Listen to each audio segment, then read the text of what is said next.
Whenever you're ready, Joe. Okay. I was thinking last Saturday, but All right. I missed Well, that. let's would have been the night. get the show on the road then. Late today. Oh, you did? Where? Yeah, let's get out. So let's call the June 14th, 2017 Planning Commission meeting to order. First order of business is agenda changes. I don't know of any. Does anyone have agenda changes for the night? Okay, we'll move on to number 2, public comments for non-agenda items. I assume everybody's here for an agenda item. Oh, we temporarily lost our audience. Chuck is definitely here for the energy discussion the next item. Okay. So I think very quickly then we are on a regional energy plan, and I have to confess, I lost my marked up version. I can't find it in this thick pad, but we'll persevere.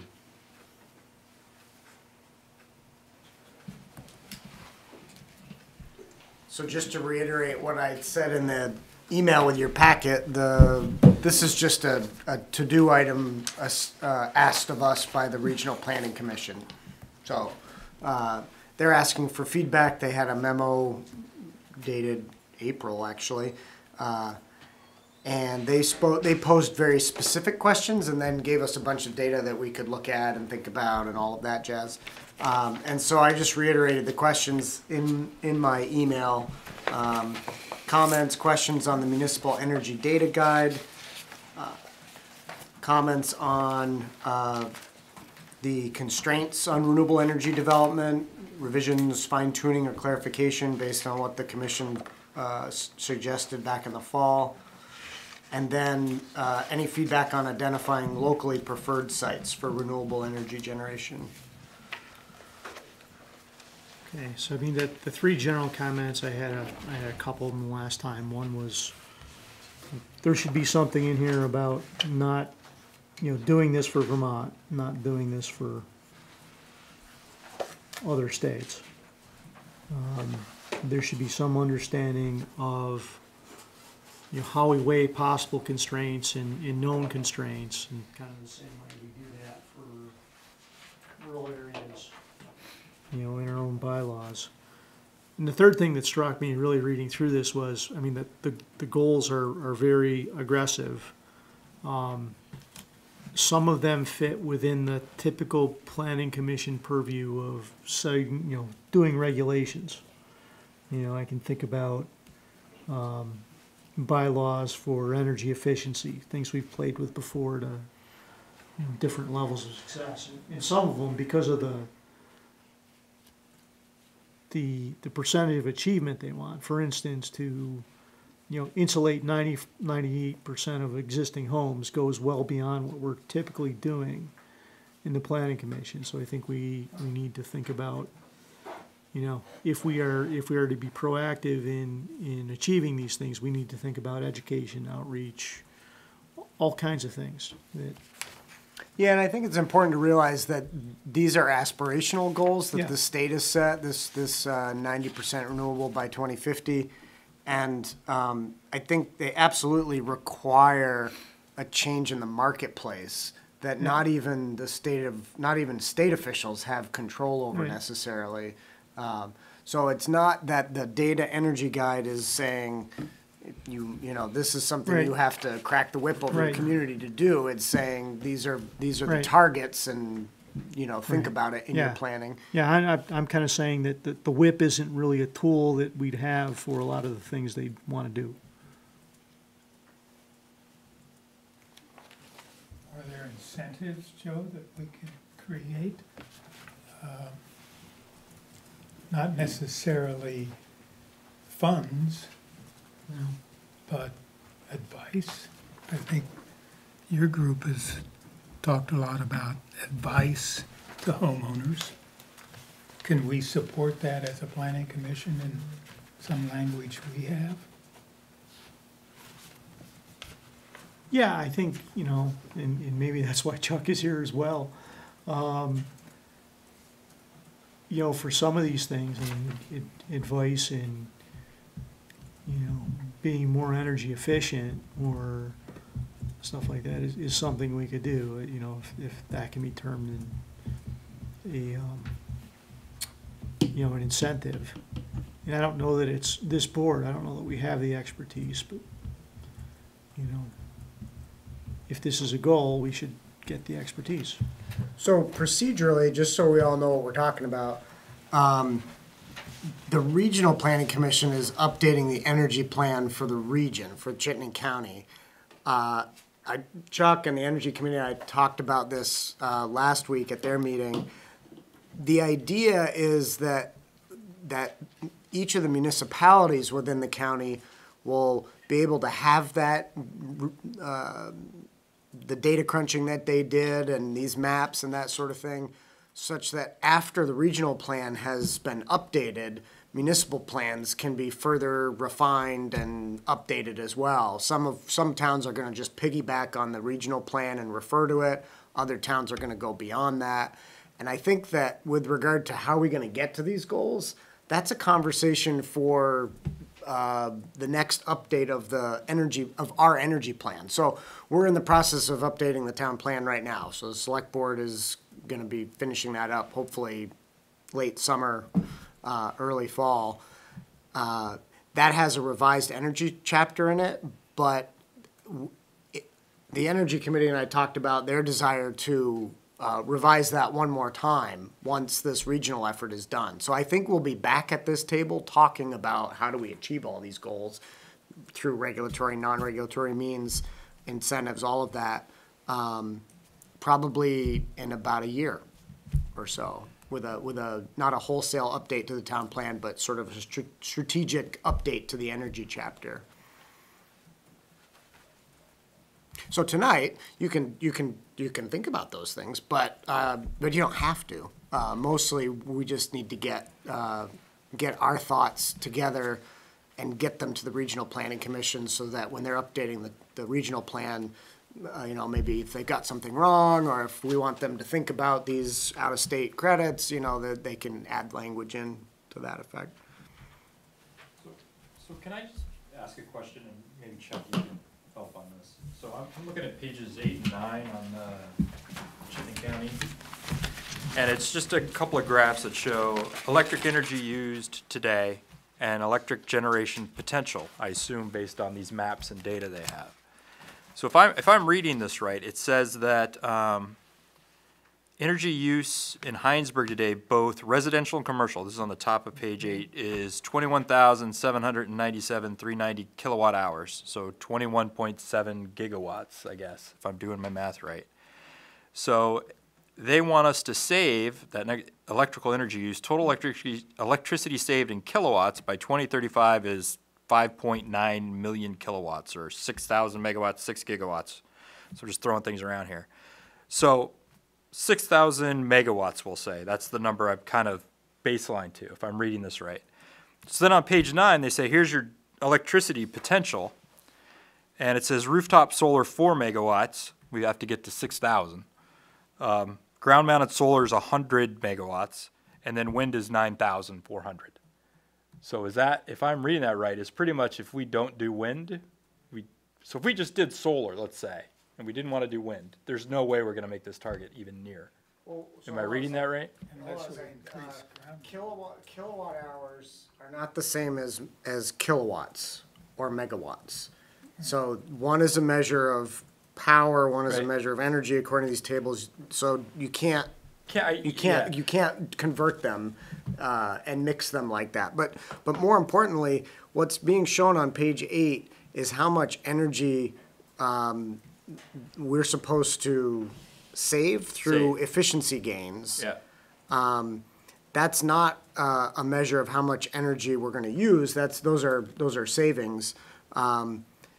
So if we're currently using 21,797,000 kilowatt hours, and we're going to save 11,150,000 by 2050, you could subtract those two numbers, but then you'd need to add some as well, because there's going to be increased electricity use due to power shifting, right? You know, we're all supposed to be driving electric cars, or a lot of us.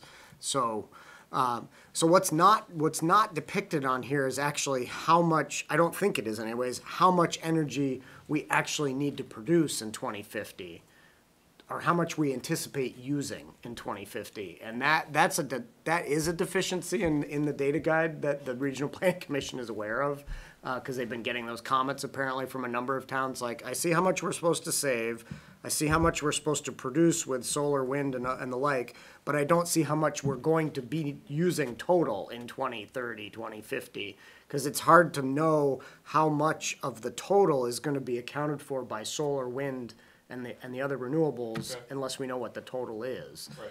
So that, That was the question we had at our meeting was, there's no projection as to what we're gonna need. You know, what is our population gonna be? How many houses are there gonna be? You know, what is the target goal? so I did If ask. you don't have that, then these projections may be just at best a guess. I did ask the RPC staff that question, because the Energy Committee brought that up. These numbers do reflect the county's growth projections for population and households. So that, Percentage of the county, based on what you have now, you'll percentage-wise reach that. yeah, so growth is baked into the numbers, but what's not shown here is, for example, we know we're using 21,797 kilowatt hours of total electricity energy use today. We know we're supposed to save 11 million, this is on page 8, but we don't know what in 2050 What more gets added? yeah, what more gets added due to people shifting from oil furnaces to heat pumps, or, you know, gas-powered cars to electric cars. So they're gonna work on that.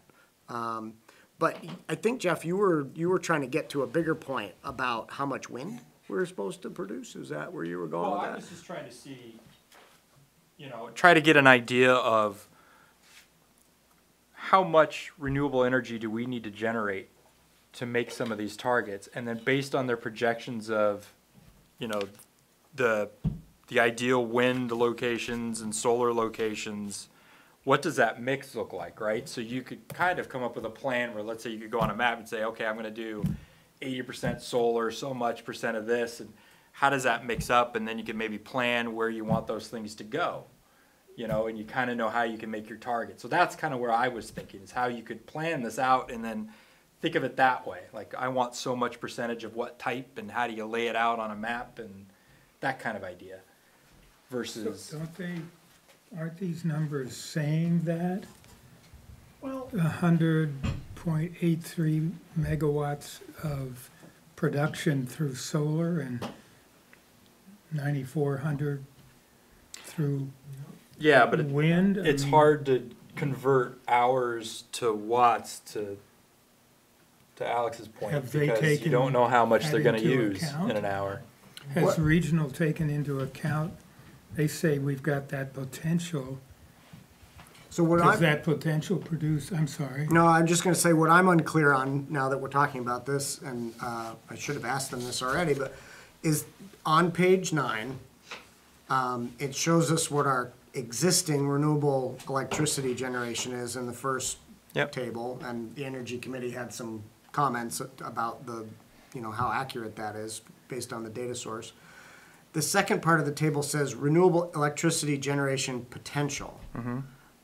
It doesn't say renewable electricity targets. It just says, what's the potential?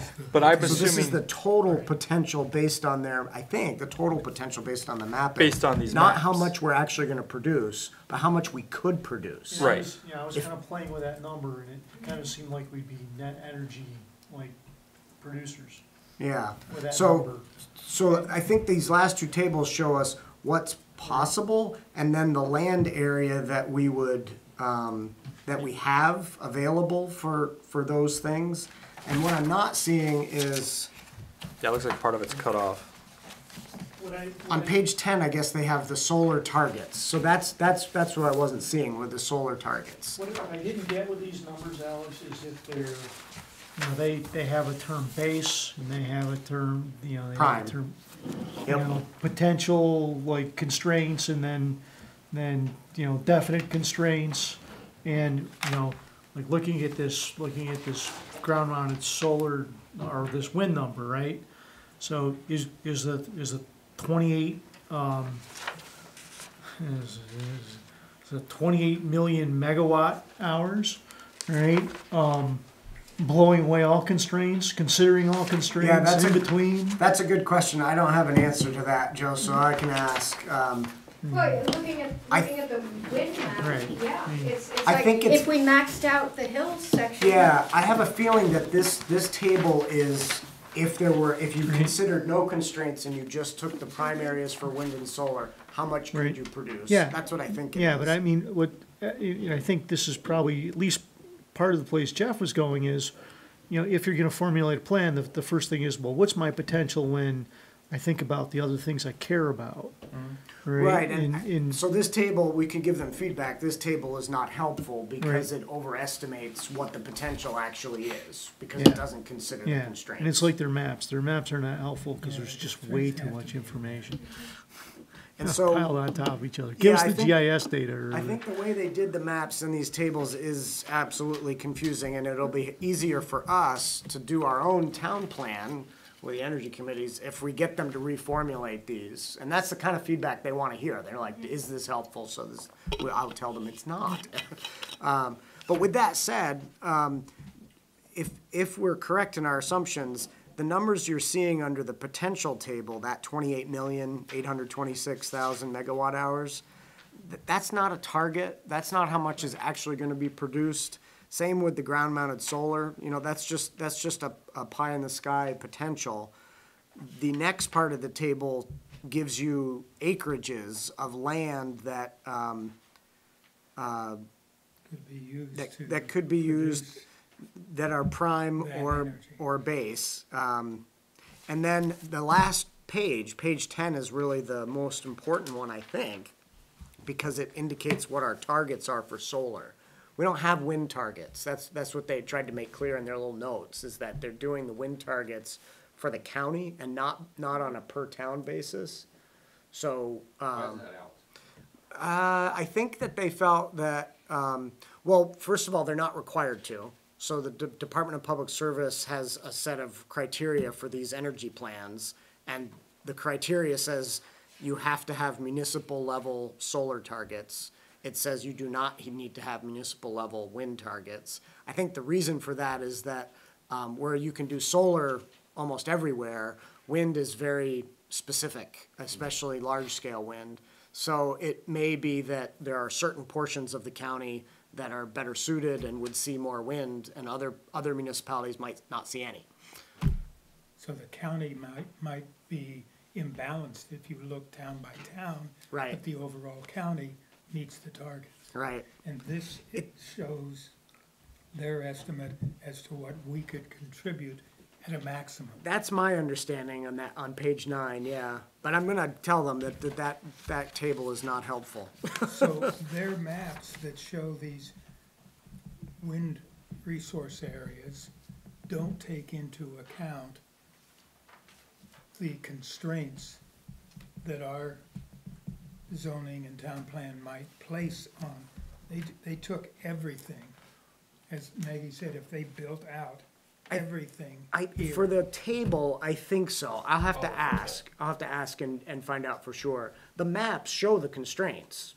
So that's what those maps are showing you. Those purple areas that are great for industrial wind have all sorts of cross hatching and inclusions in them. Right, But right. that table, I Did think, that- the unhelpful table, I think, doesn't account for Yeah, I that. thought it was all the purple, and then they were showing you, if you apply your constraints, you can see how kind of How it viable, gets- how much you're, gets like 99% you're less. cutting out, so. Right. You can do the math. So- It may be worse, because the way our zoning regulations are written, you're not supposed to cross steep slopes. It's not, the road to get somewhere is part of the development, right? So, in a lot of these splotches that aren't covered by, shaded areas for steep slopes, right, you can't get to them.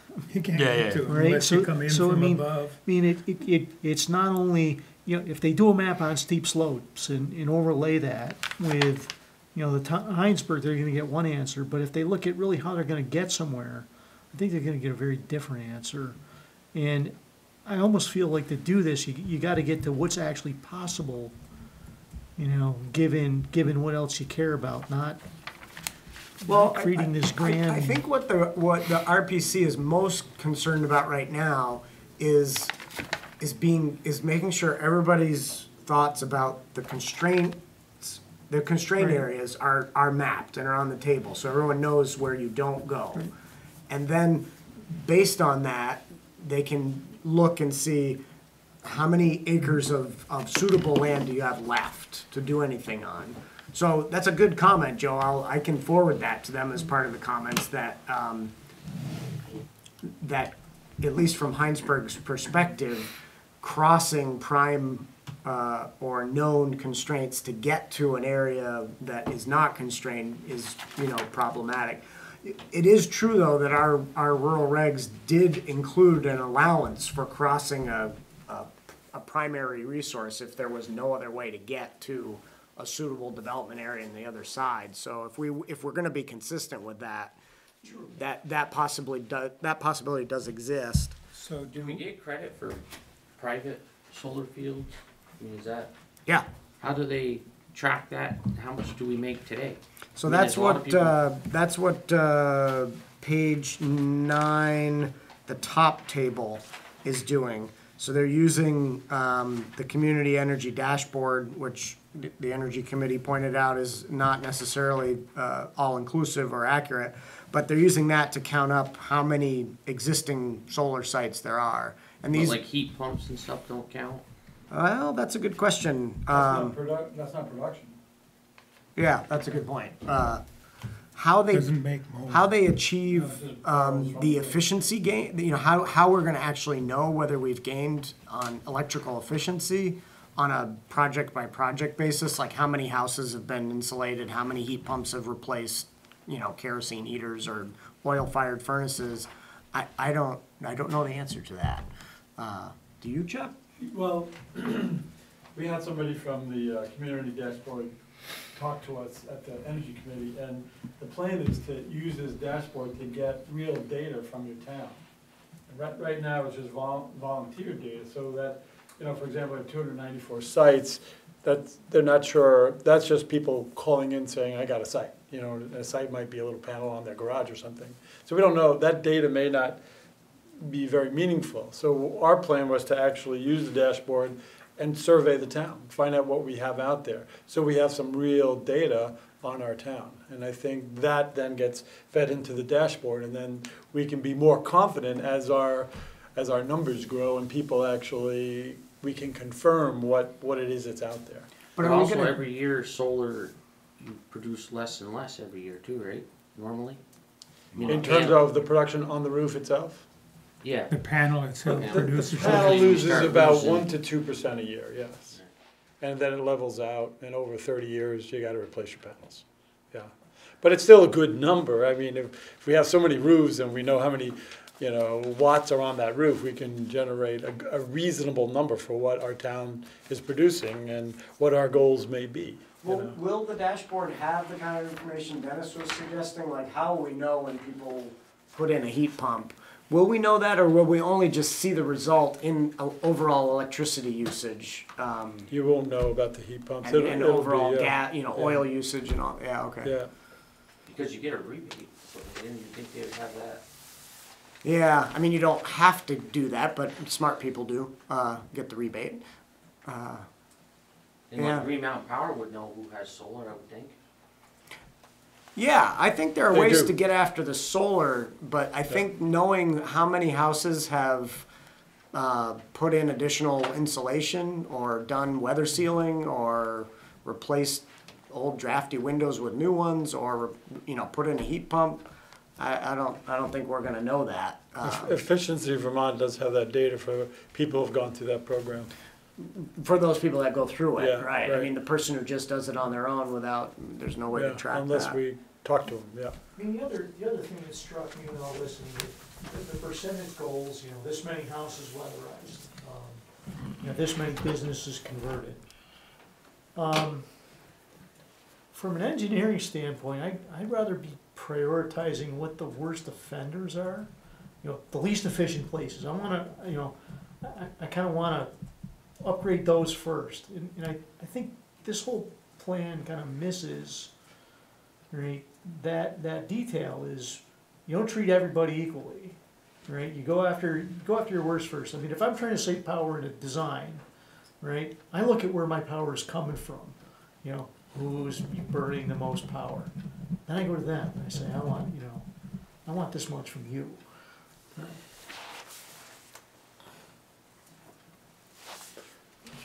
That's a tricky way.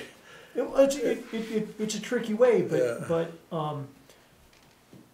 if you just said to everybody, I want to cut your cut your energy bill, your use 10%.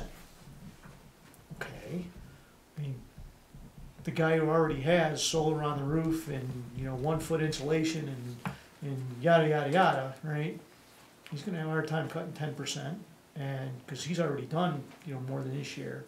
And really, in the grand scheme of things, that number is going to be nothing, right? But the guy that's living in the place that was built in 1800 and had sawdust in the walls at one time, but doesn't have them anymore, right? That's a big bang for the buck, sort of thing, right? So percentages is not the way to go then. Yeah. The way to go is to maybe in millions of BTUs reduction. How many millions of BTUs are you reducing? So you have a real, value for what you're cutting back on. And Efficiency Vermont has a program that incentivizes you for the amount of insulation you do. And so if you're adding so many square feet of insulation, you get more money. So they're kind of approaching that, but it's a good point. To target the worst offenders or the people polluting the most is really where you want to go. Yeah. So we can't get, I know we can't, but it'd be nice since we took that inventory, at least in the village, right? So you have an idea of square footage, it'd be nice if you could find out. It's not Heat only use it's not and only do like a square square- footage. It's the type of building it is. It's the age. It's how it was Yeah. constructed. Yeah. It's the use. It's like in my business, I'm dealing in milliwatts. Okay, but if one area is using 200 milliwatts and the other area is using 100 milliwatts, right? And I got to save 50 milliwatts. I'd say, well, I can tell the guy using 100 to take 50 out. That's going to be impossible. I'm going to spend a lot of resource on that. I'm not going to get the 50. Or I can ask the guy that is burning 200 to take the 50 out, right? And he's going to have a lot easier time, more than likely. Right, but I was thinking along the lines of getting to a base number, like, energy use by square foot. Or so it doesn't matter if you're in 500 square feet or 5,000 square feet, it's what's your energy consumption by square foot. Maybe that's completely irrational, because I don't know a whole lot about energy, No, but it's you know what I not- mean? Something like that where you can meter it. It's not irrational at all. As a matter of fact, there is a program through Efficiency Vermont that's called the Home Energy Score. And it's basically rating houses and what their efficiency is based on the square footage of the house. It's sort of like Right. miles per gallon for a house. Yeah, and it would be cool if we could. That's a program that they're pushing out now, and our committee is hoping to get, our goal is to get everybody in the town to do that. Yeah. For a while, they were doing it no cost at all to the homeowner. So that's the kind of thing that if we can encourage people to do, even if we can get a reasonable number of people in town, and we can start looking at ages of homes and then start making some extrapolations with the data, we can do that. But that's getting baseline. That's really important data. Kind of where I'm at. Yeah, How do you yeah. baseline this all in an even way? Yeah, and that's one way to do it. It's not an audit. It can be done in a half an hour, so it's not a very invasive. And some of the information that you get is they still extrapolate a bit. But I think it's useful information. Yeah. So Alex, a question about our current regulations. In terms of, we do have something, as you mentioned, that if the only way to get to an area is to pass through one of these restricted places, we can allow that. Yep. Do we have something that says, once you do that, you've got to put it back the way it was? Because you don't need the same kind of access now. You might need maintenance access, for example, with solar panels, but you don't have to go there with all of the equipment and all of the activity that you do when you're building it. Do we? No, because Do we have something the that rural says zoning that? that says that talks about access, and it was envisioning traditional development, Yeah, which you build a road, you use the and road. then, and you continue to use it. Yep. But, I mean, we're With giving a- with a- something with a up wind by site, allowing it'll be the people- same. But with wind energy, they have to be there regularly to service those things. Right, but not solar. I don't mean, know. But again, the amount of activity and in terms of the disruption of the environment during construction as compared to when it's in place and ongoing. Yep. Now the sheep can go out and graze under the solar panels or whatever. Do we want to say, we should make sure that that happens, not just in Hinesburg, but wherever that kind of an activity goes on? I don't know, I mean, maybe that's not something that, gets included in the regulations in terms of meeting these goals. Yeah, again, these aren't gonna be regulations. No. These are gonna be guidelines that appear in the regional plan. I guess they'll be used in a regulatory context through the Public Service Board. So we could talk to that. I mean, so that's one I hadn't thought of was, Mitigation, essentially. yeah, or restoration of the most possible resource area that had been damaged during a construction project. The one that Joe brought up last meeting was, how to deal with the, secondary resource areas, which we say you can impact, but you have to minimize your impact. And what does minimize mean? Right. What is that? Is there a way to quantify that or just flesh that out some more? So, And you guys could have feedback to on me, both of that's- those fronts. Minimize includes this idea of, reestablishing something close to what was there before, if it's damaged in the process of putting these energy sources on slopes or in fields.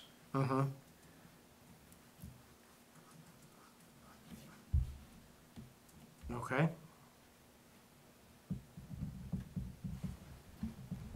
Well, I'd go back to the point that several of you have made, that I think standardizing, or at least for the non-geek observer to somehow make these statistics more comprehensible for the lay public would really be helpful. You've got kilowatts, kilowatt hours, megawatts, megawatt hours. Not everybody sort of simply does the kind of mathematics that's required, and to standardize that in some fashion. And there are standards, or there are ways of doing this that I think are much simpler than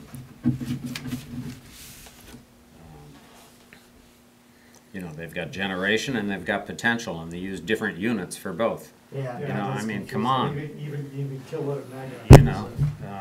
That's, How, we'll figure that one out. they seem to realize that themselves, but I think that's really a point worth reinforcing again. There might even be techniques beyond words and tables, graphic illustration of, how much we are producing, how much we expect to grow, so forth. Assessing. In a very visual, graphic form.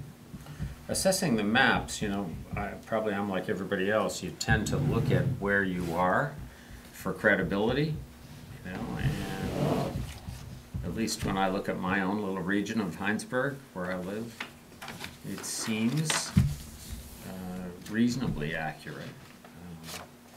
I think there's a little more in the way of constraints, at least in my particular part of the world, like the Indiana bat and some of these other things that have been identified, but on the whole, it's seems reasonable.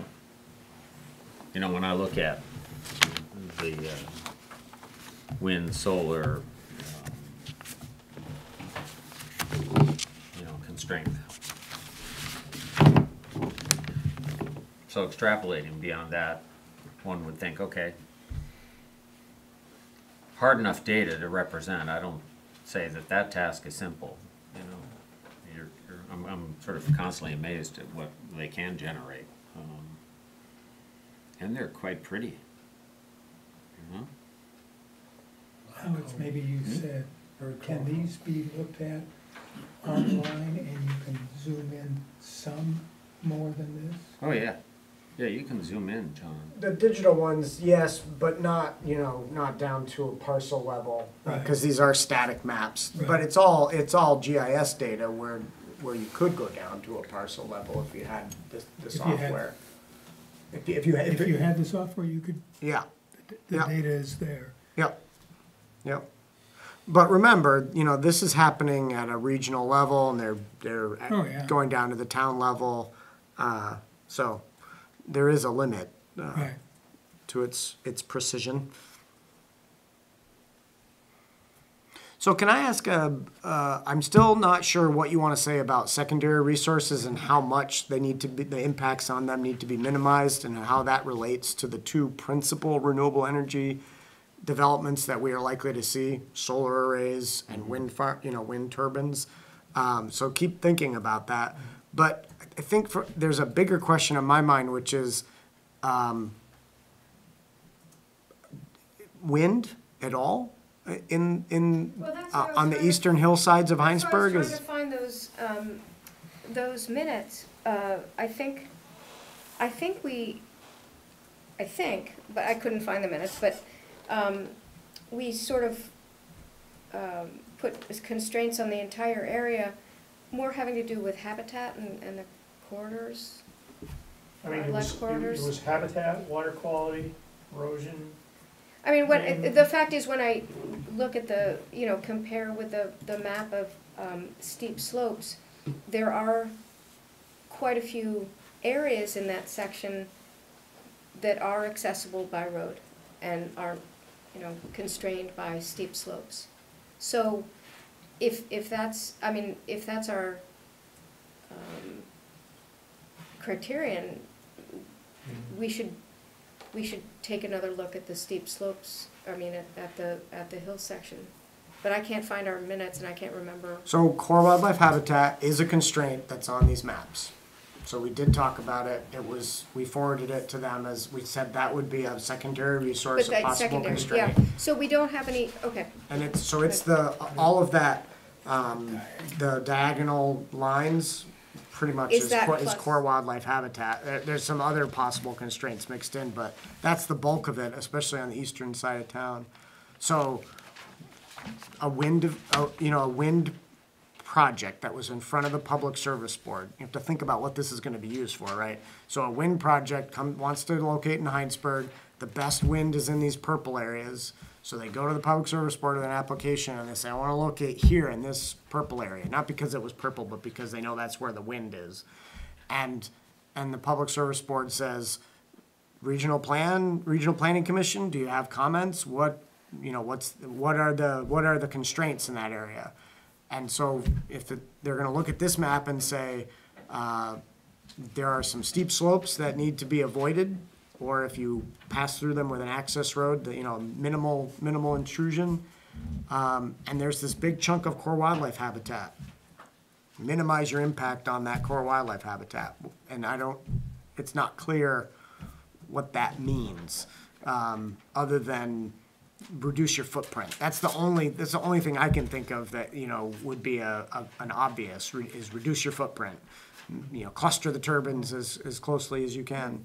Reduce your footprint, don't situate the project in such a way that you would essentially separate the core wildlife area. Where it's like a ridgeline road.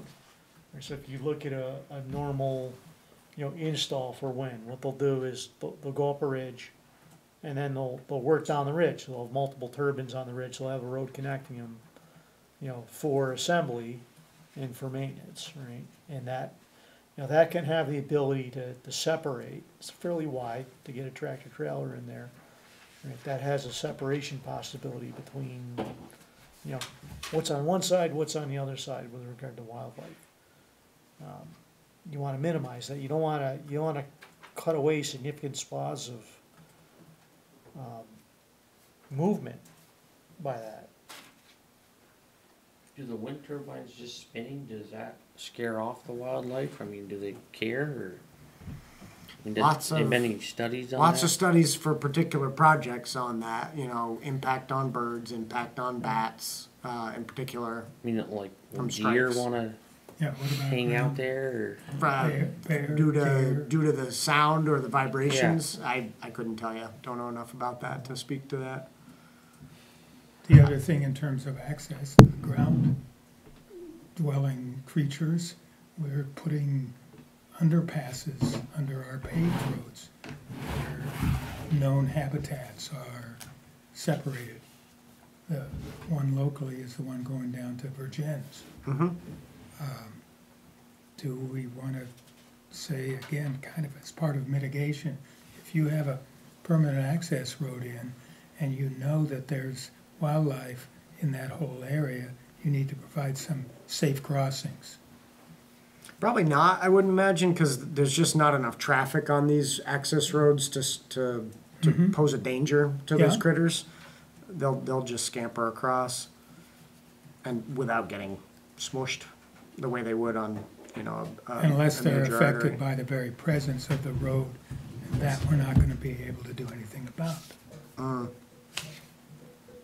I mean, I don't know how a newt responds to all of a sudden a gravel area 50 feet wide. Yeah, well, I I mean, think, I on think my that- driveway, I don't see too many little red Fs. well, but I think the reason why they get put out those there. special wildlife passages in is because wildlife does cross On the those- roads. In so- those areas, that they are crossing the road. But if they're isolated and just stop crossing the road and lose a critical part of their habitat because of that, I don't know. It means having to know whether a 50-foot wide gravel road is a barrier to X, Y, and Z creatures.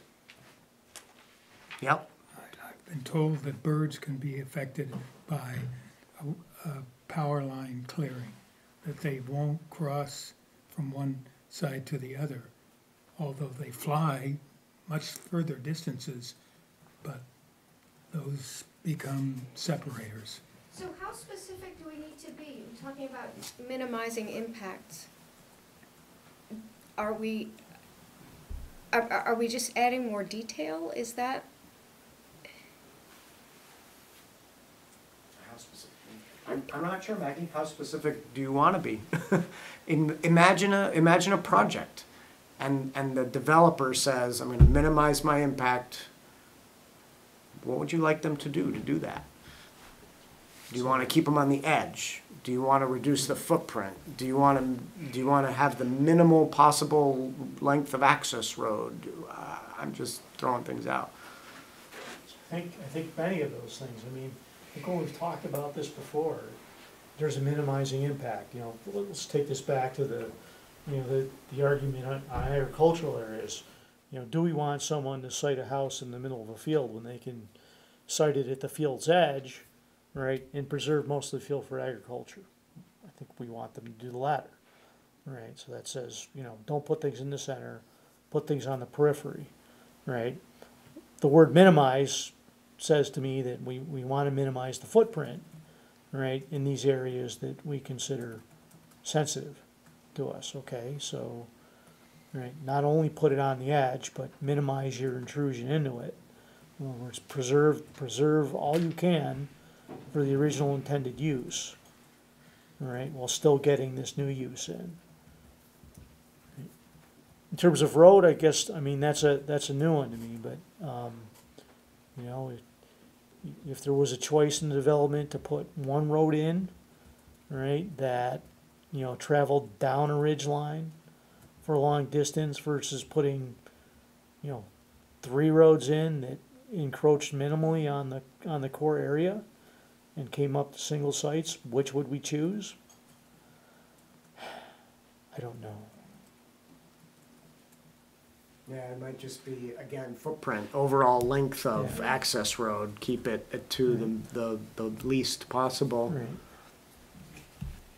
But I mean, realistically, I mean, if choice one was gonna minimize footprint, but it was gonna cross, let's say it was gonna cross, you know, bear denning habitat, all right? And choice 2 was a little longer and didn't.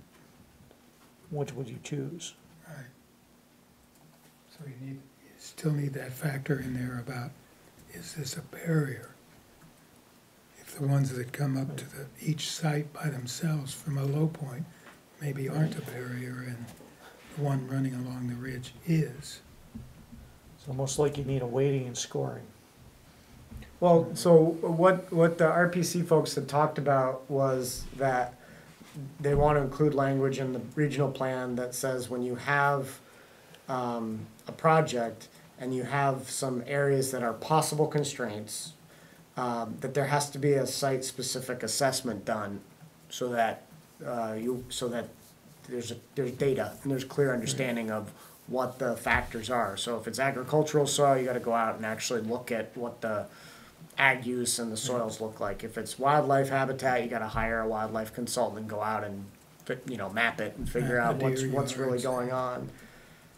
So I think a lot of the specifics are going to get dealt with on a case-by-case basis, as opposed to us writing specifics for each situation. But aren't we saying that you do need to look at these elements on a case-by-case basis?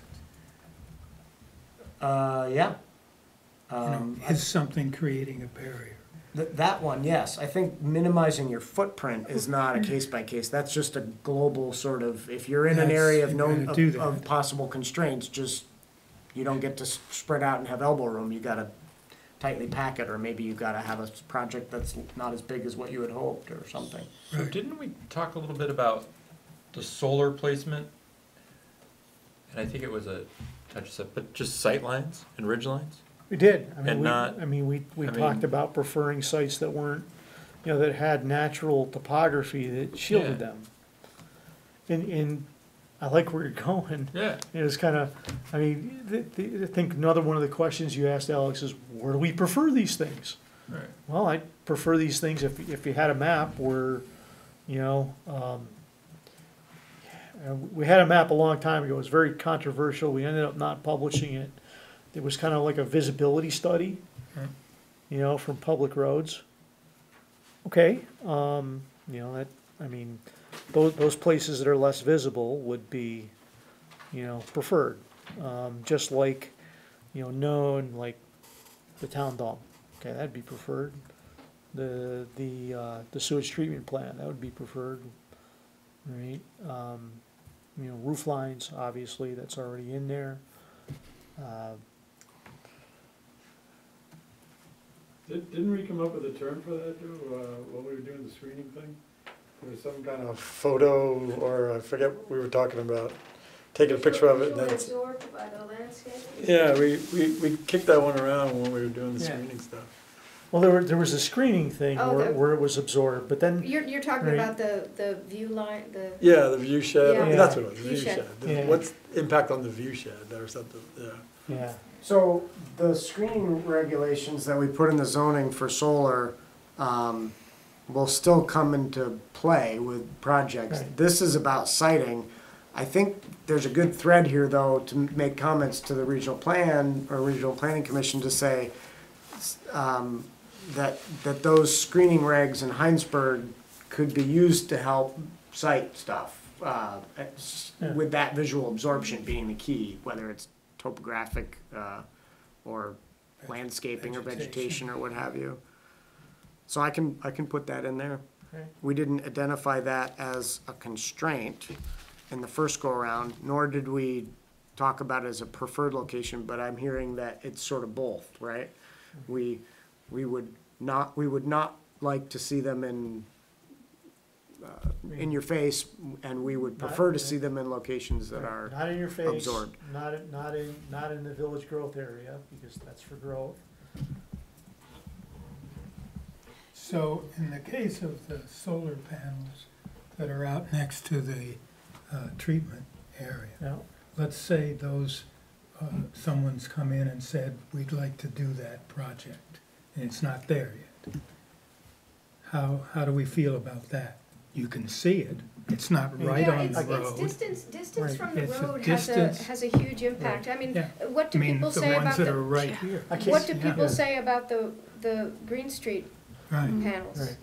Yeah. Those are in your face because they're right on the edge Yeah. of the road. I mean, I can only speak for myself, not the board, but I think Maggie's right about distance. That makes a huge difference, right, in terms of, you know, how it sticks out in the viewscape, right? The other thing is, okay, what is the alternative in that spot? Well, I can see the solar panel, or I can see what's behind it now, which is, right, lagoons, right, in tanks, right? Okay, maybe somebody who doesn't live in Hinesburg doesn't know what that is, but I know what that is, right? You know, and it could be in a couple of years look a lot more industrial if the town, you know, has to go ahead and put in a better septic system. So I think in that respect, the energy panels would be preferred here. What if somebody said, you know what, we're not gonna do solar, we're gonna put up wind turbines? I don't know if that's where, but, you know, just, it's not up on a ridge line, but it's down on a flat. There's enough wind that goes through that corridor. Probably not. Well, I mean, just hypothetically, right? So, because that's what we're talking about. I mean, What not if, here, but right? it can happen. Alcona is an example, and, Right. you know, if I look at that, But the reality Doesn't look is bad. wind will probably be up on the ridges because you need, to make it economically feasible, about 13 miles an hour average wind speed, and you just don't get that down here, you know? Is You that- don't that's see the with- turbines. That's with current technology? Yeah, Technology? yeah. What about some of these newer ideas, Savonius rotors, things like that? Yeah, the smaller ones don't can do require that, but that any kind of miles significant per wind hour. generation needs wind. And we do get good wind out of the south, but it's not that consistent. Right. But on the ridges, it's more consistent. Sure, Yeah. sure, Yeah. but we're trying to meet a But very aggressive goal by I think the wind 2030. goal is insane, actually. Or you know, the number of kilowatt or megawatt hours. being mean, created. That seems What like this a chart's very saying large is amount. just not feasible. It's, well, it's not feasible. It doesn't take in I think it's just looking at raw square area Yeah. that they got and not, it's the potential, yeah. yeah. But if we're using that to say, oh, we're gonna use wind, that's not a guide for us at all. That, if you're, 900 times the power of solar to versus wind, it's not a guide for us. We shouldn't be using that, and with all the restraints of wind on the ridges, which I understand, our wind generation may be pretty low as a town, Is it too late as a town to say, sorry, no wind in Hinesburg? I wouldn't go that far, no. There are some towns in Vermont that have that in their zoning regs. Oh, there are gonna be some Chittenden County communities that Yeah. do the same. Yeah. In this effort, I'm pretty sure they're gonna say, Yeah. no industrial wind in this town. Well, our constraints have essentially done the same thing if they hold water. I don't think so. I think that a developer could make a case that they will put in a Georgia Mountain style project. How many turbines is that? Is that 3? I think it's 4. Four turbines off of, let's see, Lincoln Hill Road, where the purple comes right down to the road, and Yep, those are and the you ones can- that have and access. You can slap some, 4 turbines in there and avoid those steep slopes, and Yeah. you will be impacting core wildlife habitats, so they'd have to do a wildlife study and, minimize their footprint and all that jazz, but I think it's possible. I don't think we should write it off. I think Barb's point is a good one, that if there's some if there's some intention to never have wind here, and we're getting after that sort of in a backhanded way, we ought to do it with a strong forehanded way, But wind, just to speak in favor, wind is a good mix with solar because the wind's blowing, the sun's usually not out. So to write it off completely is not, I don't think is a good idea. one thing we haven't addressed here is this concept of scale too. Do we want 400-foot towers, or can we put up smaller turbines that produce some, but maybe are just not that aesthetically appalling?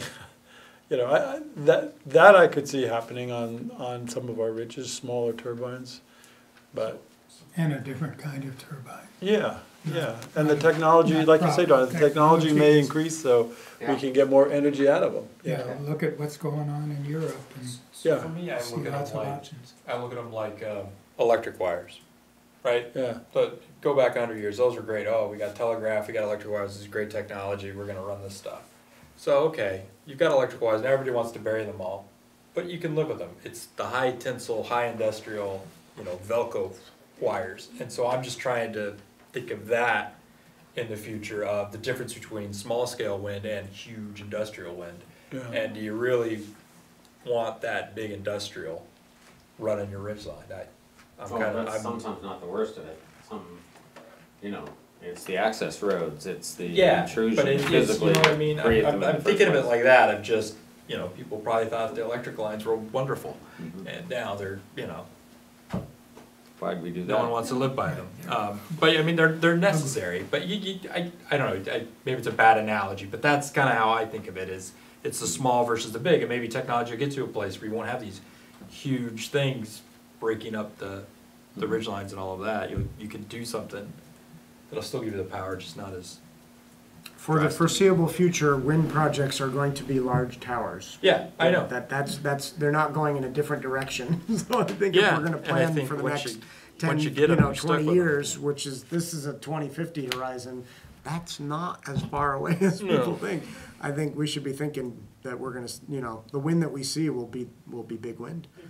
It may not be lots and lots of turbines. It may be a Georgia Mountain scenario, not a Lowell scenario or a Sheffield scenario where there's 21 turbines, but, 3. Well, it Four. depends, it depends on the density of turbines here and there too. I mean, I'm thinking in other Yeah. places, the density's not always bad, but one of my daughters used to go to Colgate, and there's a lot of ridge lines around Colgate. It's rolling hills, right? Not too much unlike Hinesburg, more agricultural, and, there's a number of ridges there that have 3 or 4 turbines apiece, and they're spread out, 3 or 4 turbines here, probably, 3 or 4 turbines 2-3 miles away, et cetera. You can see them when you're up on top of a ridge, driving, but once you're down, okay, maybe you can see one set, right, if anything.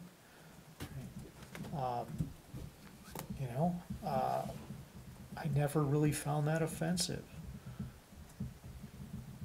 Something I learned today at the workshop that I attended, that the setbacks for a wind turbine have to be 10 times the height of the tower.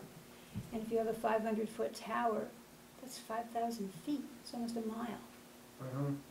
Yeah, it's been in the news lately that the Public Service Board or whoever came up with the rules, it's a de facto no more wind in Vermont.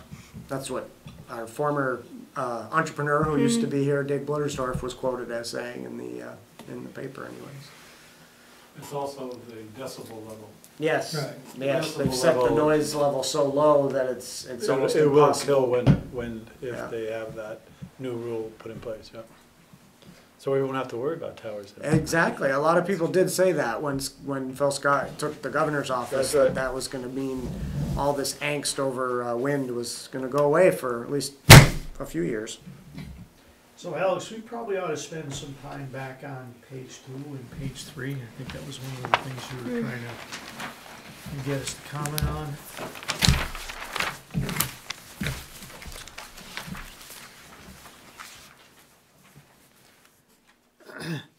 I think I have lots of good fodder for a memo. Actually, you guys gave me some good stuff tonight on what it is you're seeking to minimize in those possible constraint areas and how to spruce up the data tables. And as you can see from my email, the Energy Committee has some comments that I'll fold in there as well.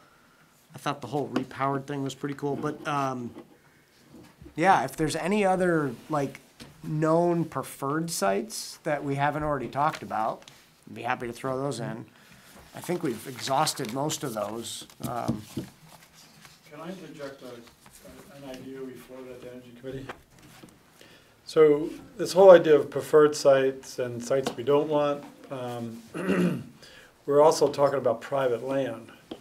So we were wondering if it may be possible to be proactive, to actually solicit input from people who have fields or ridges that may be interested in having a preferred site. Because once you get that designation, it'll be recognized by the Public Service Board. So instead of us sitting trying to figure out, I mean, we have constraints that we know, wetlands, wildlife corridor, we know those. And if somebody says, you know, I wouldn't mind putting a field here, or a field of solar panels here, and just sort of get feedback from the town so that we actively can then designate preferred sites once it meets all our criteria. As opposed to trying to figure out where in the town. We were racking our brains to figure out where we want to stick these things. We figured out some areas where we didn't want to stick them. I mean, I personally don't like to see a field of solar panels as we come into town. So maybe we could say that's low on our preferred list, and high on our preferred list are these areas where people say, yeah, I wouldn't mind a solar field here, and it meets all our other criteria. So we actually have a map that we produce, not based on some maps that come from LEAP or wherever. So we were just throwing that out as a more proactive, and our committee would be willing to How would you go about finding that out? We would actually, solicit in from, put it in a front page forum to say, these are, we're looking for preferred energy sites and have to meet certain criteria. Are you interested? Okay. And then once we start putting this patchwork of areas together, then we can see what our production is. And then we get back to, are we meeting our goals? And then we can say to the Public Service Board, no, we don't want them as you come in the village, but we have all these other areas where we can put them and people are willing to do it, Well, what happens when like Green Mountain Power shuts you off and they won't take any more power? That's a good question. Which is what they keep, I don't know how you're ever even going to get to this goal because they keep shutting you off. Already they are. It's a good question, and that some of these maps show where 3 phases, and so you can tie on, the big field that's going in on McGee Hill Road is because it's near 3-phase. So that's part of we can use those maps to tell us. And Green Mountain Power has hotspots where there's too much being put on the grid already. They can't do it. So until they upgrade the transmission lines, that's not a spot where we would be preferred. They're going to tell us no anyway. So, is that the biggest restraint right there? Is the power companies? No, not really, because Hinesburg has a lot of capacity. And they'll take it. Hinesburg does, and Vermont Electric, because of the 3-phase, we can get to that pretty good. 3-phase is basically, well, it's not unlimited, but it's. But a lot of our 3-phase is where we don't want it. A lot of what? Is where we don't want renewable energy. Where But 3-phase is. But that concept is like being more proactive, say this is where we like it, as opposed to waiting for a developer to come in and say, I want it here. No, I think it's a good idea. So what happens, we get all these volunteers and we map that. Who's the we? Is the town then looking at that map and saying, yeah, everybody in town signs off on that? Do we do a public vote? How do we, is it part of a planning document? Maybe not a regulation, but. I think it starts the conversation, Yeah. It seems to I me don't- the public eventually has to If get you institutionalize involved. it, I mean, you got so many variables even in that, it could be Yeah. that Fred says, yeah, fine, my meadow's fair game. Fred's neighbor Harriet, Everybody around him yeah. is gonna. But I think it say starts the no. conversation. So, yeah, I don't But- And think then it's Fred sells to institutionalized. Joe, and Joe says, I don't care if that was a preferred site, I'm never having that on my backyard. But it's a good place to start. I think Yeah, it is I a agree proactive there. way of. But I think what Chuck's saying is the ultimate result might be something that the town would Right. put in the town plan and say, we've reached out to landowners and these are their preferred sites based on willing landowners as of 2018. And then the Public Service Board would give that some deference. That's right. I mean, that's really what we're shooting for, is preferred site that gets substantial deference. Right. But the owner would have to put them in. The landowner.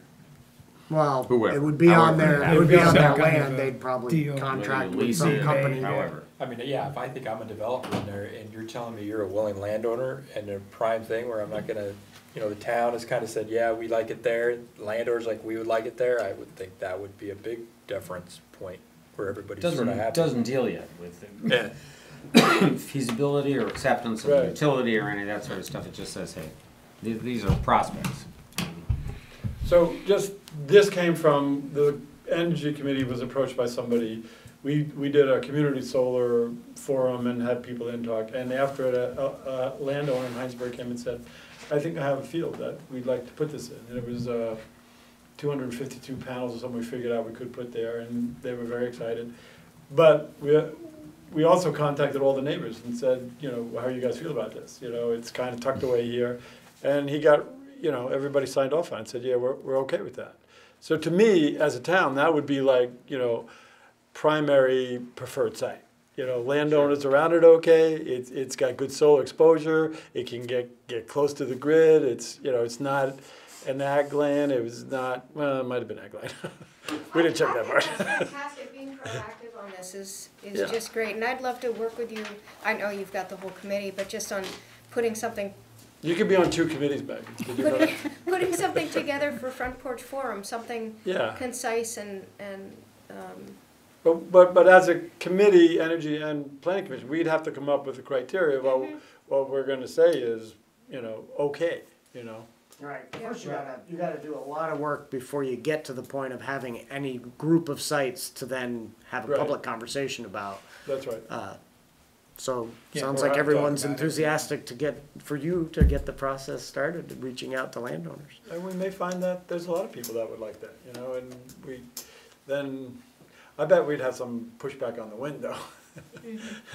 Nobody likes a window, if they can see it. Yeah. Only the landowner likes it. Can see it and hear it, yeah. So. But the other thing is that I personally really don't want to see solar as you drive into town. So this is my own personal opinion, but I'd like if we could actually say we don't want it there. And I think that's what this process is about, so. And I'm an renewable energy geek, but I can't believe I'm saying I don't want solar somewhere. Well, But- we do have solar coming into town. You've managed to hide it on roofs. People don't even know it's Yes. there. They don't even know it's there. But, when the development was gonna happen over here, Yeah. and could be acres and acres of looking at the Right. backs of solar panels as you come into our beautiful town, that's upsetting to me. Right, I mean, there are multiple reasons, one, we want growth in the village growth Right, area, and, right. and from a long-term energy perspective, right, that's the best place we could have growth, because it's centralized for, Right. transportation and walkability and all those other things, that's what we're striving for. And if you put that same development, throughout the town, right, you spend more energy getting where you gotta go. So, it's probably a good trade not to have acres of panels in Village Northwest or something like that. Unless that they were on the roof. Right. If they were Well, flat that's roof one thing industrial buildings. We could say right away that preferred site automatically is put it on your roof. I think that's already, That's Yeah. in that's But already that's in the there. state the, has it's in that, the yeah. west, right. Yeah. Yeah. So, Well, no one, it's surprising to me actually that we haven't done more to, of course, the vision always is that these large-scale sites are automatically what we gravitate towards. It's engineering mentality, it's efficient, it's, as opposed to small-scale insertions, which is really what a roof is all about. But you even think about these large solar farms. I mean, insofar as just mitigation or effective design, I'm not sure what the answer is. You're not seeing much insofar as just innovation that makes these things palatable, that makes them integrate with other functions and uses, even to their own detriment when it comes to efficiency. We just always want the whole enchilada, and as a result, you get this unsightly thing that people don't want at the entrances to their village, and I think there are other ways of doing it. Well, Chuck's project is, I think, a good example of the houses came with solar on the roof. I mean, that was part of the concept from the beginning. Yeah, it's not visible. And, you know, you're looking at a roof, but Yeah. Well, you even tell me even- whether those are panels up there or whether those are slate? No, it looks like a standing seam, Metal or? metal roof. Right.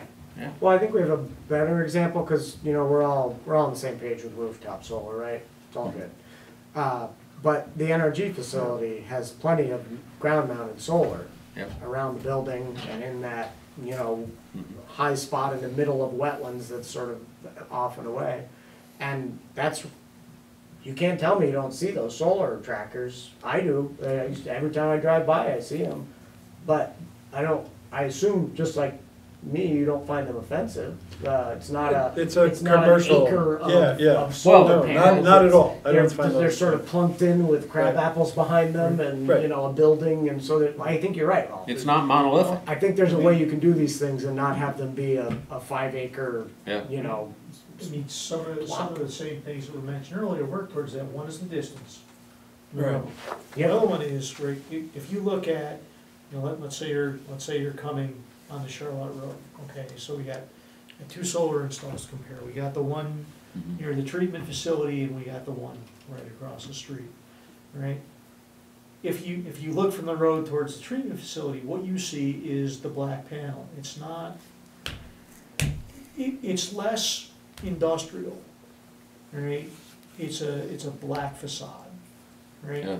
As you drive by this one, what you see is the rear frame, 'Cause they right? have And to it's be very up set. close, and I think those two things together, right, create a very different, experience. Just think of a nice billboard on the back of these solar installations, you know? Could be a lot of advertising sold down there. Not And it in would Vermont. turn. Art, public art on the back. We don't have a billboard law. We don't have an art law yet. We can do art. But Ralph, I like your term, insertion. You know, it's like you're trying to place it into a spot as opposed to dominating the spot, you know? And how do you go about legislating that or regulating that?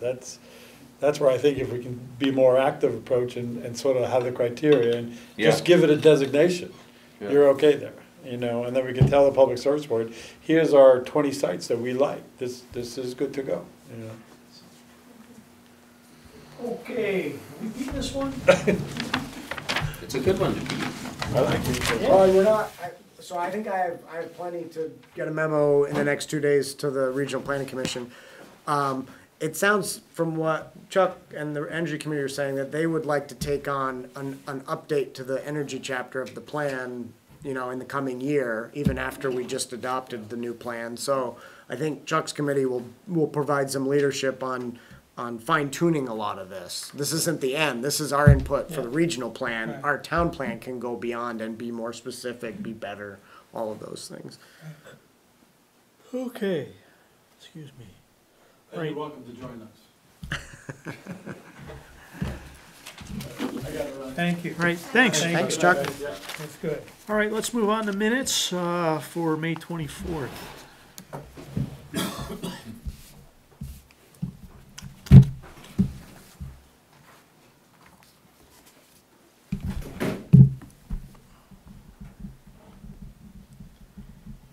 Anybody find anything that needs to get tweaked?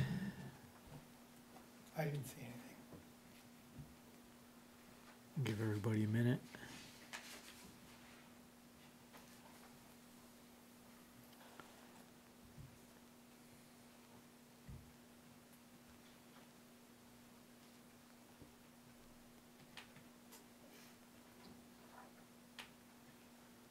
All right. Does anyone offer a motion? I move that we accept the minutes of the May 24th meeting as submitted. Second? All right.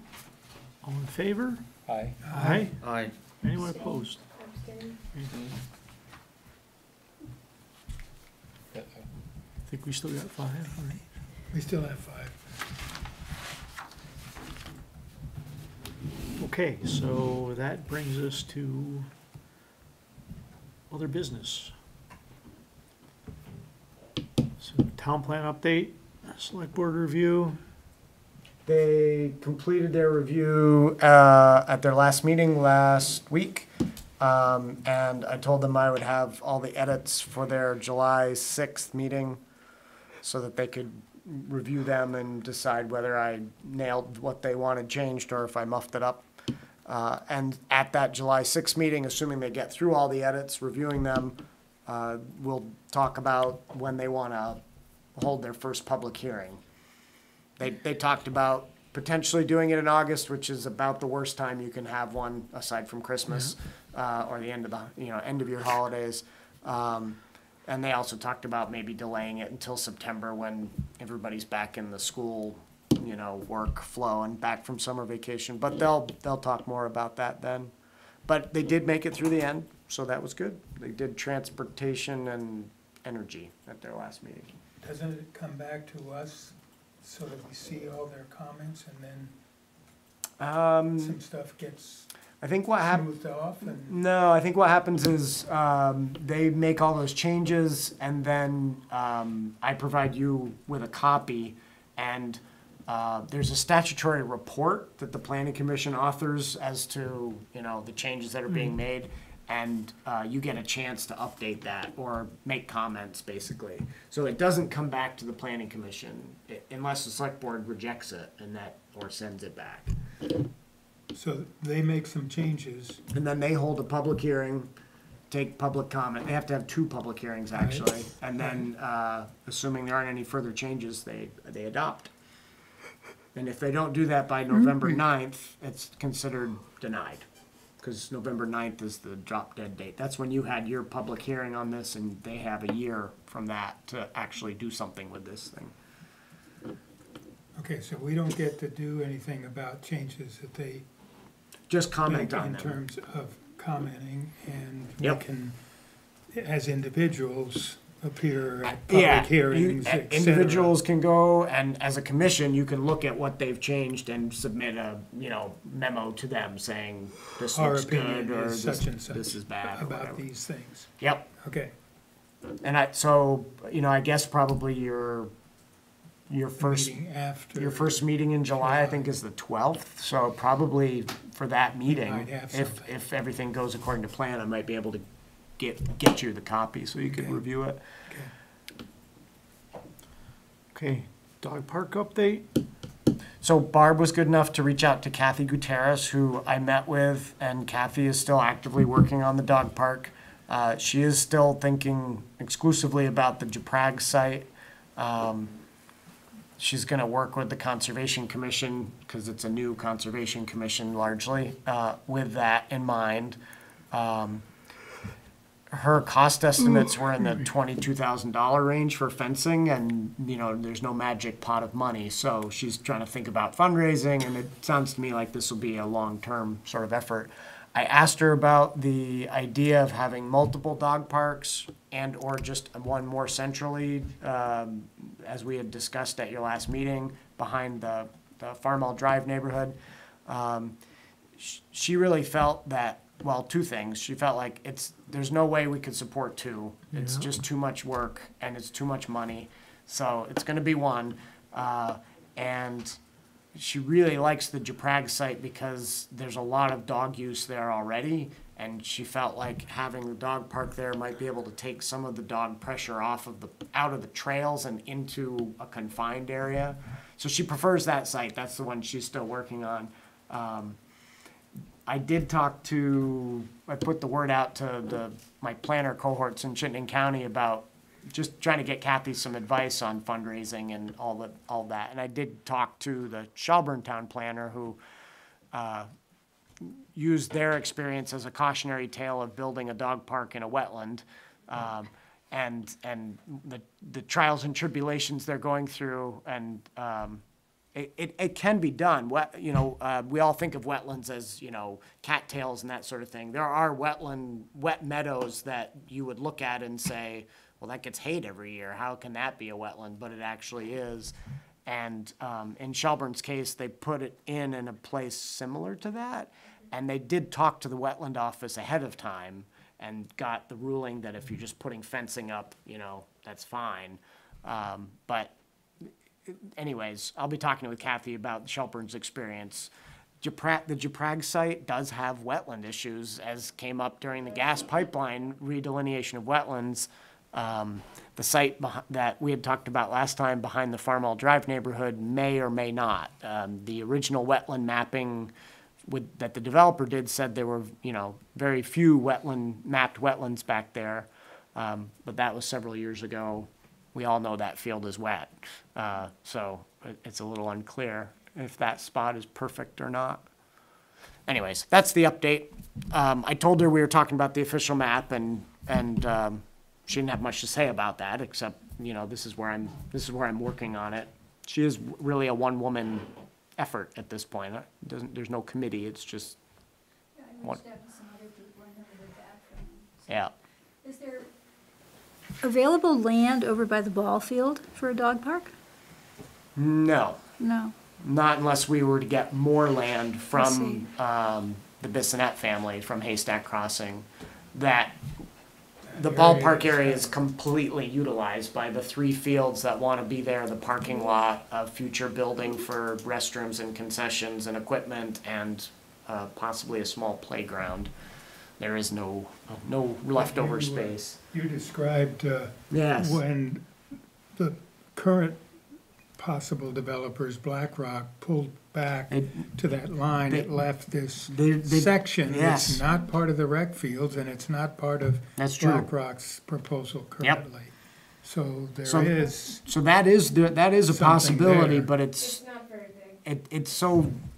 it's not clear if it's real yet, because the Black Rock project is Right. in Oh, limbo. yeah. And Right. Oh, yeah. Has to go to the other. plus, we Wait gotta have a until place for the that was pickleball. We can't put dogs in the pickleball I noticed courts. pickleball had moved up in the list, it's the first one that's listed now.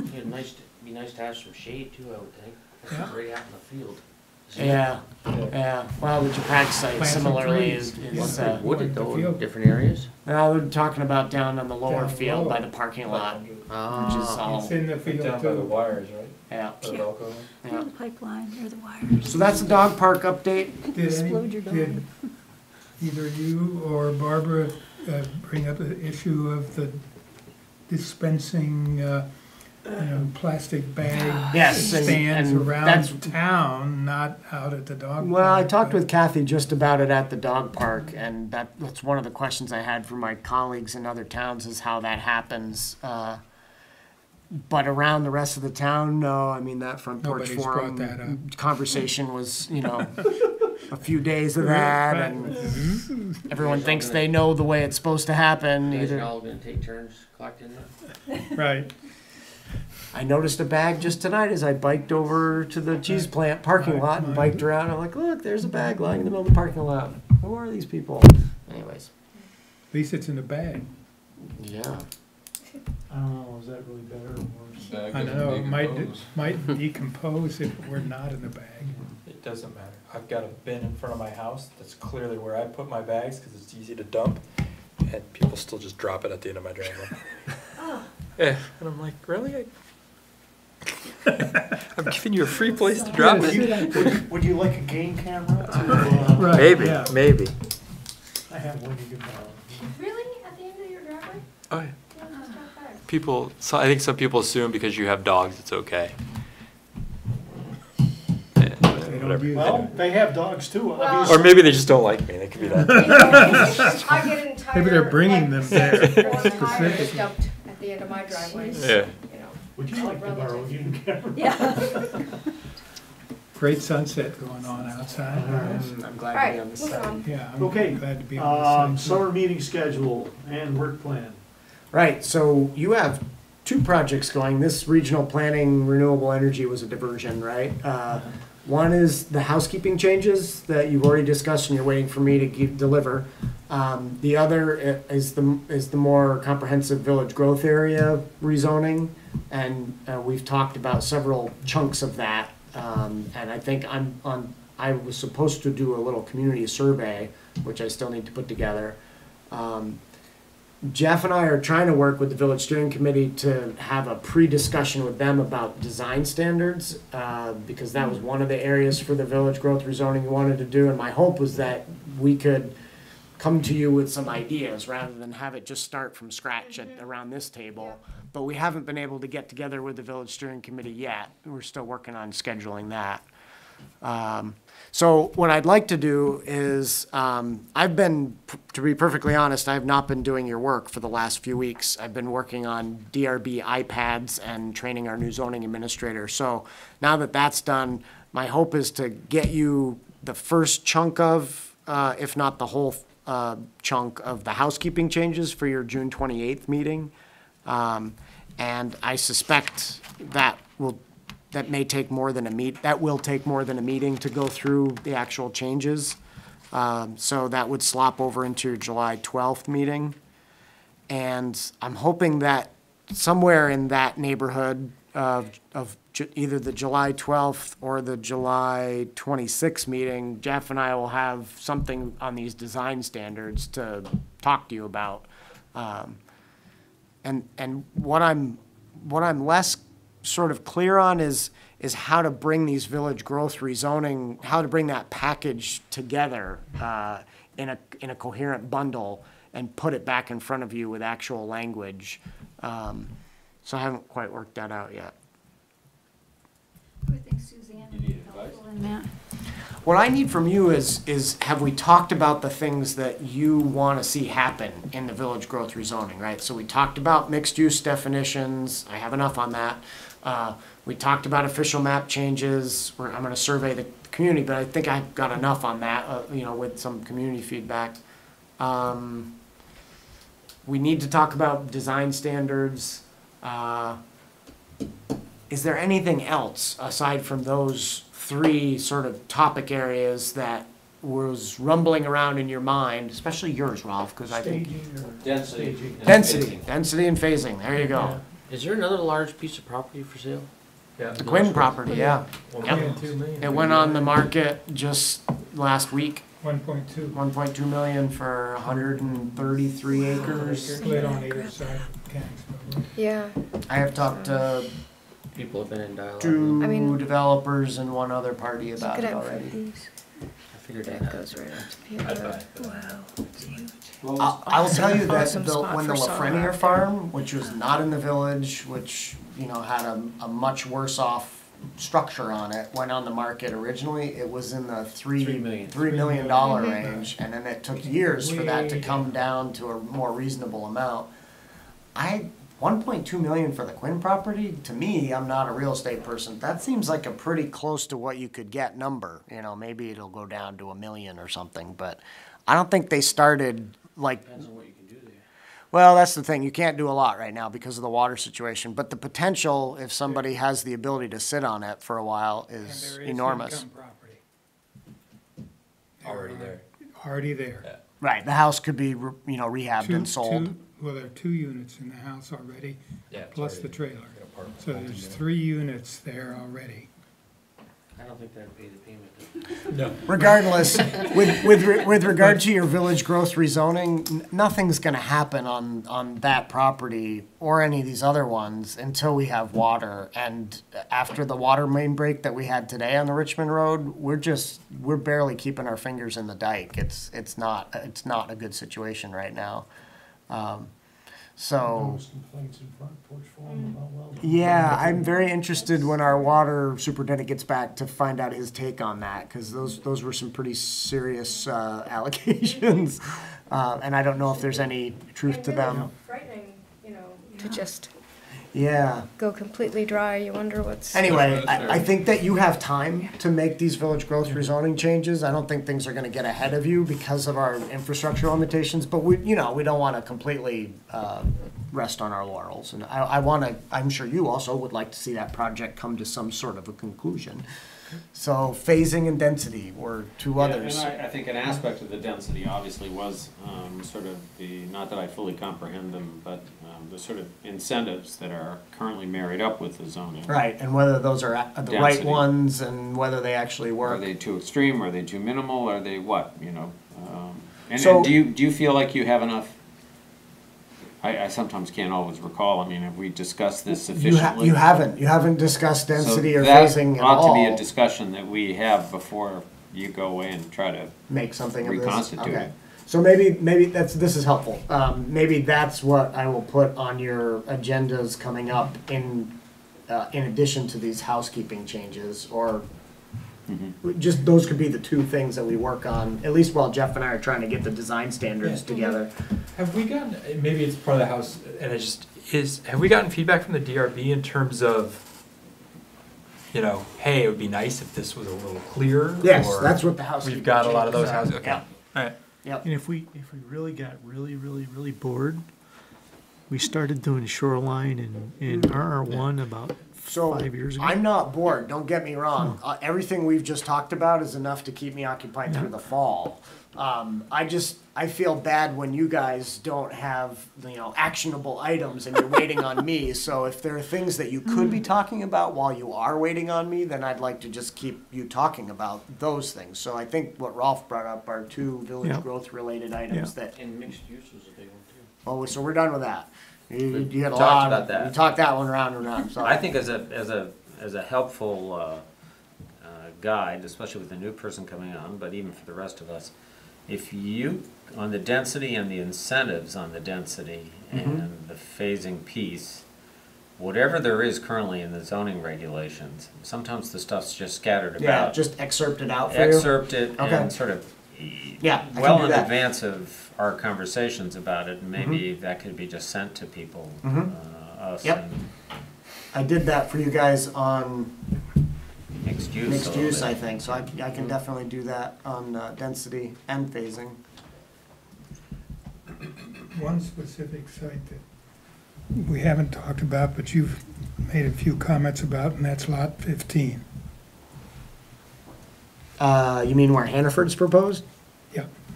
We're waiting for the Supreme Court to tell us whether they're gonna have a Right. chance of going there or not, yeah? But you had made comments about maybe that area that's designated for commercial gets changed in size and doesn't take the entire parcel. Okay, But we didn't talk about anything about that kind of a idea. So whether that's something we pick up. These other questions are much bigger and broader and apply to the whole village growth area. That's very specific just to that lot.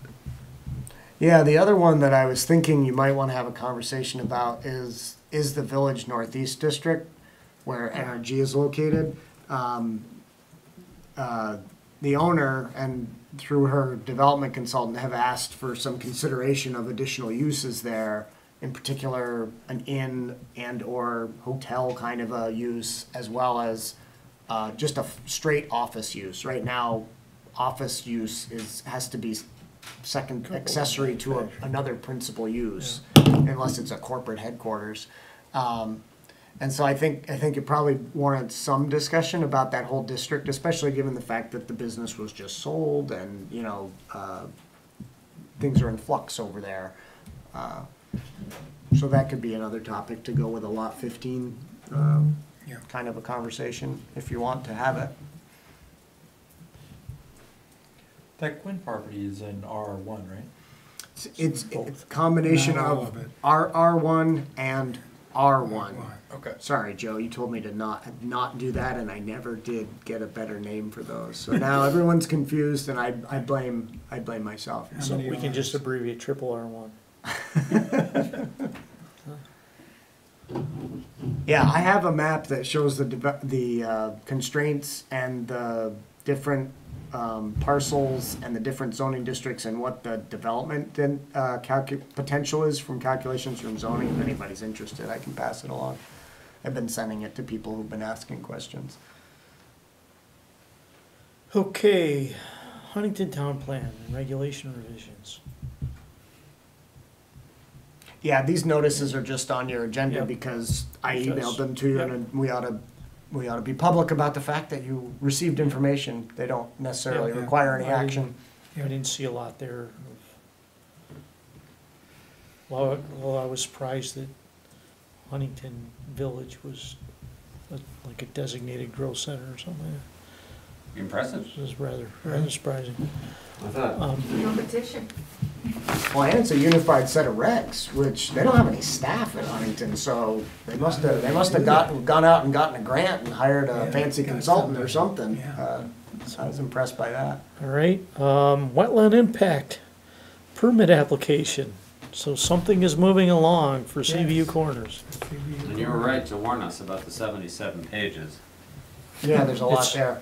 It was pretty much a coma-inducing. There's a lot of CRAP in that. I have left 3 messages, I think, and 1 email for the project manager. I don't know if she's out, but she hasn't changed her voicemail to make it sound like she's out. So I still don't, unfortunately, have an update for you about what the projected construction date is for that project.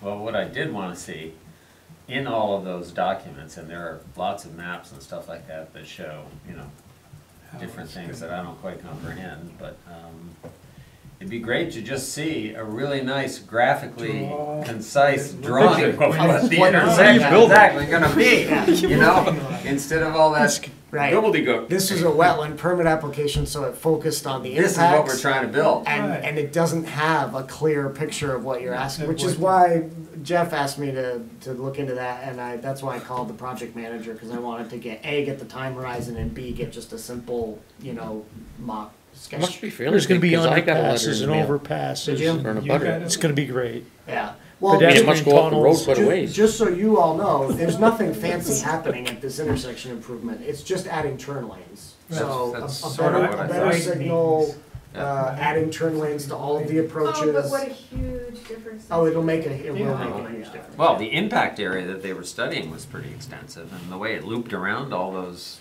existing Well, buildings. so one of the cool things that happened, and this took a lot of negotiation on our part, but to V-Trans credit, they came along with us, is that they're replacing a culvert under 116 as a part of the project, and they're upsizing it because it's an undersized culvert like most of them are. And there are 3 culverts downstream from that in the Ballard's Corner development, one that crosses Ballard's Corner Road, one that crosses Pleasant View Lane, and one that crosses Shelburne Falls Road. And that stream goes through all of that and then discharges on the other side of Shelburne Falls Road. So we're already having some flooding issues in that area. Pleasant View Lane landowners have been talking to us about that for several years. And V-Trans agreed as part of the project to replace all of those culverts, even though And upsize them. Yeah, upsize all of them, which is huge. It's gonna save the town a bunch of money, and it's all gonna get done at the same time. So that's a really good thing, assuming they get the wetland permit to actually do all this, but. Okay. So what is the time horizon? I don't know yet. Hasn't I think gotten originally it was supposed to be this year for Yeah. construction. I seriously doubt it's this year at this point. I'm guessing 2019. I've heard scuttlebutt from the town administrator that it was delayed by another year. But that's why I'm trying to get a hold of the project manager, because she would know for sure. Okay, I think that's it. Yep. So, motion to adjourn? Second. Thanks, everybody. I just said thank you. That's the wrong. And you do it so well. I know. Yeah. We all Someday appreciate I'll it. figure out We what I have all to like to thank you. Golf claps all I have to make.